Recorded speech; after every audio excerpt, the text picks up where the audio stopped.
Hey you guys, it's Chrissy, and today I want to talk about why working on your finances with your spouse is important. So let's get into it. My number one reason is it helps build communication. It's very important to discuss your financial future with your spouse, and you don't want to have separate goals. Deciding together what you put in your budget and how much is something that should be done together. If someone's doing the grocery shopping, you don't want the person setting the budget to decide how much that is, because it needs to be a decision that's discussed together so you can go to the grocery store and not feel guilty of how much you're spending there. So if one person's setting the budget and they say, okay, I'm gonna estimate $300 for groceries, and the person actually doing the grocery shopping doesn't see that as realistic and spends $500 in grocery shopping, then they're breaking the budget, but they don't really know they're breaking the budget if it's not communicated and a plan isn't devised of how much is realistic to spend at the grocery store. So once that amount is decided, you want to do everything you can to stay within that budget. If you're the type of person that goes to the grocery store and you end up spending too much on groceries, then it might be beneficial for you to bring cash. I know at this day and age with coronavirus, that's very difficult to do. So I would suggest, if you are having a hard time sticking within a budget, maybe purchase a gift card to that store for a specific amount and don't take your debit card with you. This way you know that you have $100 in that gift card to spend this week on groceries, and if you cannot go over that amount. So you'll be more careful with what you're putting into your shopping cart. Whereas if you take your debit card, then you might just see something and make an impulse buy and spend it, which is something that I do very often. So I know usually if I take cash to the grocery store, I know that I'm not spending more than that. But once I use my debit card, I see something and I'm like, oh, it wouldn't hurt to buy this. So, sometimes it's beneficial to either use cash if you can, and if you can't, maybe just use a gift card for that grocery store. If you're constantly going to Giant for your groceries, or Acme, or wherever it is you shop for groceries, then so it might be more beneficial to just say, hey, this is the amount we're setting for our budget, put it on the gift card, and then use that as your spending cash for groceries for the month. So sometimes people say, oh, so what do I do with that extra money if I don't use it all? You can just roll it over to the next month. So if you set $500 a month for groceries and you end up spending $450, then you can just roll over that $50 to the next month. Or you can use it for something else in your budget, like necessities. Another option is you can put $50 less the following month into the card if you have $50 to start with. So those are just some options you can do. As long as it fits within your budget, then it's really up to you how you decide to spend your money. I'm not saying that everyone should use a gift card when they go grocery shopping. You might not need to do that. You might have more self-control. But if you are kind of like me and you have a habit of making impulse buys when you really shouldn't be buying something because you have the money with you available, then using a gift card will probably be helpful to stay within your budget. During the coronavirus, I stopped pulling out cash and I started using my debit card. I noticed that I started purchasing things that I shouldn't really be buying because I didn't budget for it. We do have a miscellaneous budget, but still you don't want to think about that when you are going to the grocery store. It's more of a budget for things that you may have missed. But I would say that it's easier to track that way if you are a person that maybe doesn't like to spend so much time adding things up in your budget to see where you're at for the month. It might be beneficial to use a gift card if you're like that as well. Sorry guys if the background changed a little bit, but I was actually recording. Well, I thought I was recording and I wasn't. I was just pressing this little button and my phone was turned around and I thought I was recording. I was trying to use the good camera, but now I just realized that I need to use the other side because I need to see what I'm doing and I can't see the other way. So sorry about that. So my number two reason is because it helps you discuss your dreams and your common goals. So if you don't know what your spouse wants to do in the next 5-10 years or what your money goals are, then having this conversation is very helpful to see what it is that you guys want to do in the next 5-10 years, or even in retirement. Like, what does retirement look like for you guys? maybe someone wants to travel, or maybe someone just wants to relax at home and take care of grandkids, you know? Unless you have that conversation, you really don't know what your retirement dreams are. So have that conversation, and maybe it'll help you get on the same page with your goals, or maybe it'll cause a few arguments. But it also helps with communication and just getting on the same page. It would also help to see what goals you want to reach and then what steps you need to take to get to those goals. So let's say you want to take a vacation next year, and you do the planning and you realize that this vacation is going to cost you $5,000. Well, what steps do you need to take to get there? How much do you have to save per month to take this trip that you want to take? So having a plan for that is very important, and setting it in your budget so when the time comes you have the money to go on this vacation, and you're not just putting it on a credit card, or you just don't have enough money to do it. When taking vacations, you also have to take into consideration other expenses.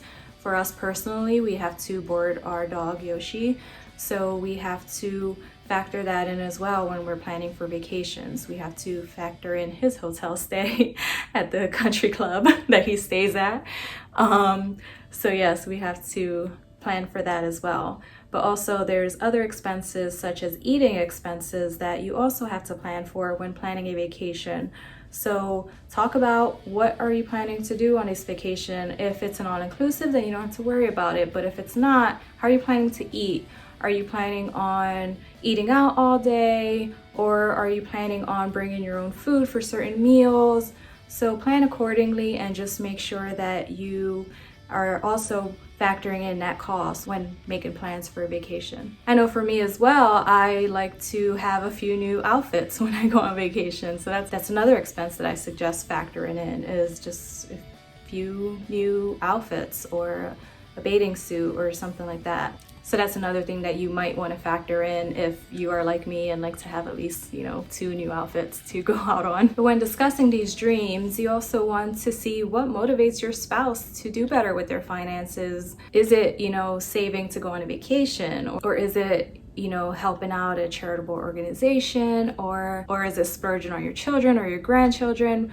Whatever it is, just talk about it, and that's what energizes you to stay motivated and keep you on track. So make sure this stuff is being budgeted so you don't feel any guilt when spending this money. My number 3 reason on why working on your finances with your spouse is important is, and this one's a little heavier, but sorry to say that one of you may pass before the other, and that's not fun to think about. And I know I went over some things in my term life insurance video on why it's important to get term life insurance, but also you're doing a disservice to your spouse if you are not involving them in financial decision making. I hear this a lot where couples don't work together on their financial goals, and even budgeting or talking about finances or where the money is going, a lot of people just don't talk about it, and it's something that needs to be discussed. I know a lot of people get stressed out when they think about finances, so they just let the other person handle it because they enjoy it.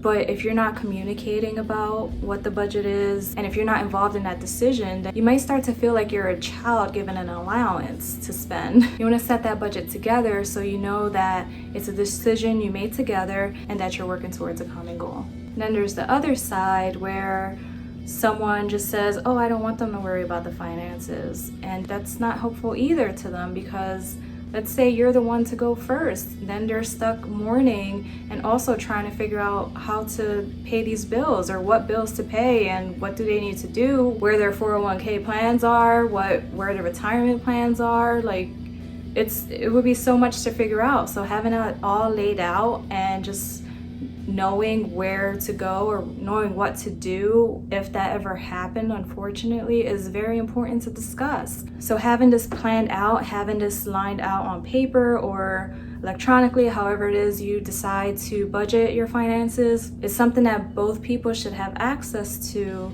because in the event that something does happen, then they would know what to do. Planning ahead and having a budget is very helpful. It makes you have guilt-free spending, because you know you have this money because you accounted for it and you set it aside, and you know that, okay, I put $40 in my clothing budget this month and I can go buy something for myself without worrying about if you have enough money for it.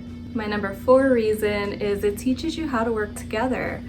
So the last thing you want when you are focusing on your finances is to have someone with an opposite goal of you, because you don't want to be digging yourself out of a hole when someone else is putting dirt back in.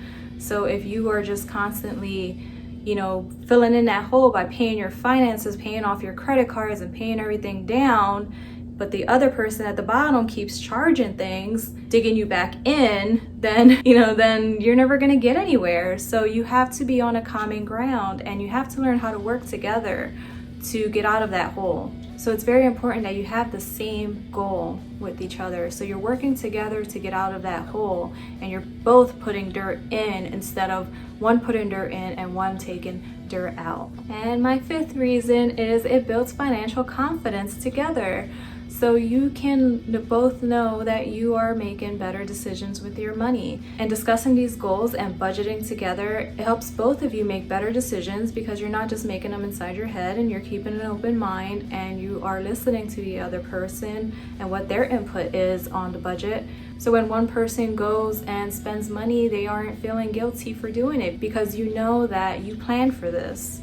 This is something you planned for, and you're not feeling guilty for spending $20 at the nail salon, or for going to get your hair done or a haircut or anything like that, because you put it in the budget, you planned ahead, and you discussed it. So it builds financial confidence, because now you're spending money and you know that you are still reaching your goals while you're spending this money, and you're not just spending money and not worrying about your overall financial goal that you have.